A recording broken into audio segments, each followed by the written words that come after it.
Politics میں یا پارلیمان کے اندر اس عروج پہ جائے گی کہ ملک کا وزیر اعظم جو ہے وہ لیڈر آف دی اپوزیشن کے ساتھ بیٹھ کے بات نہیں کرے گا. نہ ہی یہ سوچا گیا تھا کہ ایک ڈائریکٹر فارن آفس کا خط لکھے گا لیڈر آف دی اپوزیشن کو کہ آپ اپنی نامینیشنز جو ہیں وہ members of the election commission کے لیے دیں. تو یہ ہم ایک دم ایک بالکل ہی مختلف اور ایسی سچویشن کے اندر چلے گئے ہیں جو کہیں پہ بھی کسی بھی دنیا کی پارلیمان میں یا کسی بھی جمہوری ملک کے اندر اس قسم کی پولرائزیشن نہیں ہوتی. بہرحال آئین ایک گروئنگ ڈاکیومنٹ ہے اور اس کے اندر اگر کوئی سہم ہوتے ہیں تو ان کو دیکھا جا سکتا ہے اور آگے بڑھا جا سکتا ہے. رضا صاحب یہ بتائیں کہ آپ نے صدر پاکستان کی جو آرڈیننس کے حوالے سے کہا ستانی بتائی اور آپ نے کہا کہ اپوزیشن مل کے کوئی حکمت عملی قائم کرے گی.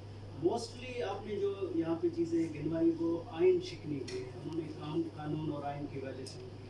تو کیا پاکستان پیپلز پارٹی اس کے حوالے سے عدالت میں بھی جائے گی اسٹریٹ پریشر کے علاوہ کوئی عدالت, کیونکہ خالصتاً آئینی معاملہ؟ دیکھیں یہ آئینی معاملے تو ہیں لیکن ان کا تعلق زیادہ تر پارلیمان سے ہے اور میری اپنی ذاتی رائے ہمیشہ یہ رہی ہے کہ پارلیمان کے ایشوز اور پولیٹیکل ایشوز جو ہیں ان کو پولیٹیکلی اور پارلیمان کے اندر ان کا حل جو ہے وہ تلاش کرنا چاہیے بجائے اس کے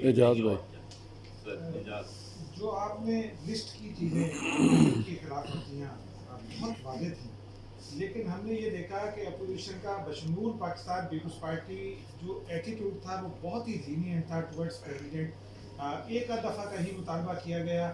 اب سپریم کورٹ کا فیصلہ بھی آ چکا ہے, لیکن 10 دن گزرنے کے بعد آپ پہلے آدمی ہیں جس سے یہ مطالبہ کیا ہے کہ یہ ایٹیٹیوڈ کیوں ہے.